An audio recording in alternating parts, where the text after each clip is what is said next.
Hey guys, welcome to another Real Estate Insights. We're here with a lovely Kavita. Hi, guys. Hello. Well, today we have a great topic. Is how to choose the right real estate agent for you. And we have 5 points we're going to go through, Kavita. It's very important, especially in this market, to choose the right agent. Yes, absolutely. I think not having the right agent, whether you're a buyer or a seller, can definitely impact you financially in the long term, if you really think about it. But yeah, George, let's start with you. What are some of your pointers? So the first thing is expertise and experience, right? I mean, you've been in this business for about 2 decades. I don't know, Rummy as well. Okay. You guys already seen First of him. all, I'm not that old, so don't say I've been in the business for No, 20 you've been in years. this business since you were 10. It's fine. It's perfectly fine. Not that old now. Come on. It's still essential to have someone with experience in the industry and have a proven track record of successful transactions, guys. You don't want to be with an agent who has like 2 or 4 deals every year and just posts his stuff up on the LMS or just goes with 1 or 2 buyers. You want someone who actually in the business, in a day-to-day grind of that we're in, and preferably in the market that you're living in, like if you live, let's say we're in New York. So if you live in New York, you want an agent who's local, from Yonkers or the city or wherever nearby is your community. And it's just, experienced agents bring valuable insights, negotiation skills, and marketing knowledge like you do, Kavita, and like we do as a team. Yeah. Benefits you to the whole process. Yeah. I think, whether an agent, whether they're local to a specific neighborhood or not, in my opinion, is not a deal breaker for me. However, as long as they understand the area and what's happening in that neighborhood in terms of market, right? So for example, like we as a team, we cover such a large geographic area. Think about it. We have clients that are looking to buy and sell in Manhattan to Bronx, all over Westchester County, going into Putnam, Dutchess, Rockland, Orange. Everything.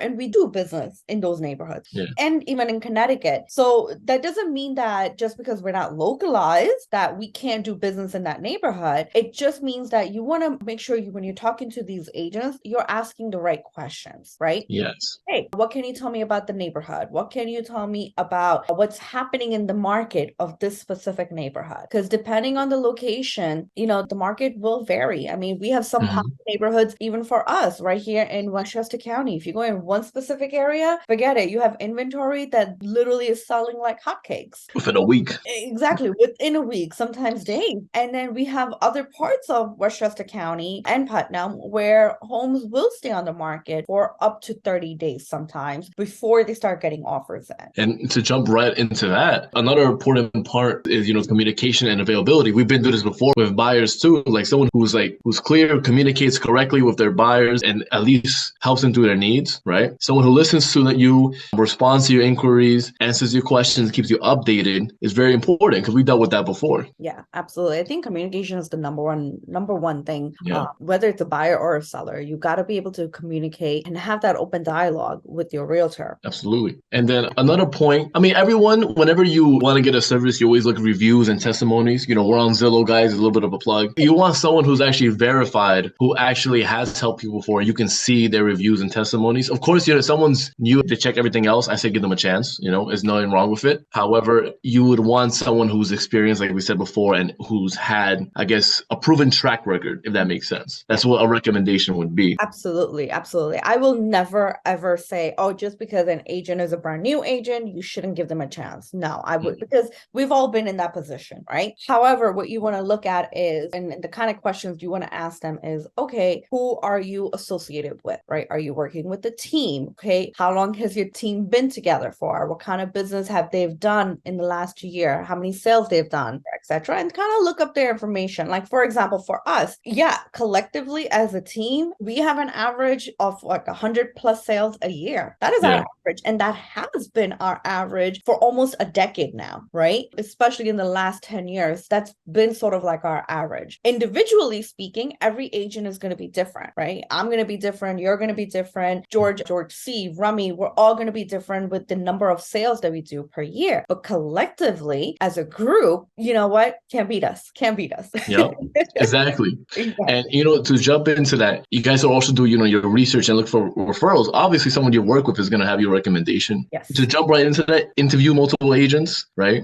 From the buyer's perspective, you don't want to go with someone that you're on set and then you have a horrible experience. You should interview around, shop around like you do with any other product or any other service where lawyers or attorneys, and find someone you feel capable with and you can trust, right? And sit down with them. We offer buyer consultations all the time. One of the things that I always tell all my clients, even if they came to me as a referral, like a lot of my business is referral-based business right now, right? After being in the business for as long as I have at this point, majority of my business is through referrals. It's through my past clients, my friends, my families, neighbors. They refer me their friends and family, right? Even at that point, I will sit down with them. I'll do a buyer consultation because that's just the way how I work. And one of the core things I say to them is at the end of our conversation, we're going to determine whether we are a good match for each other. Because if I'm going to commit myself to you for the next 3 months or 6 months or however long time it takes for you to find that right property, I need to know that I'm investing my time in the right manner and vice versa, because you're investing and trusting me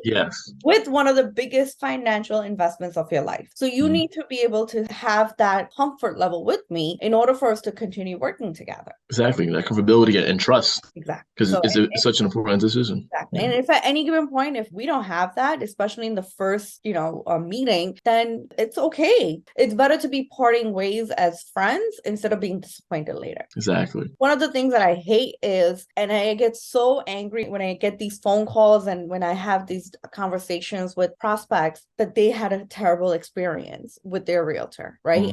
But they still continue to working with that person because they thought they didn't have a choice. Yep. It happens a lot. You guys have that choice. And it's okay, like you said, not work with the same person because you just want to choose someone else or have a better experience. But, in conclusion, guys, choosing the right real estate agent is a crucial decision. This is the biggest purchase of your life, especially as a first-time home buyer. It will significantly, impact your buying and your selling experience, guys. And so do your market research, consider experience and expertise, communication skills, market knowledge, professional, everything. And, that's it for today, guys. I hope you guys make an informed choice, and I hope these tips you guys found that helpful. Absolutely. If you have any questions or like to share any experiences you had with real estate agents, please leave a comment below. I might respond back, give you some of my client stories too. But don't forget to subscribe to our channel for more insightful content. And you can also follow us on Instagram as Your Real Estate Experts, right? Yep. And also on YouTube. Thanks for watching, guys, and we'll see you guys in the next video. Thank you, guys.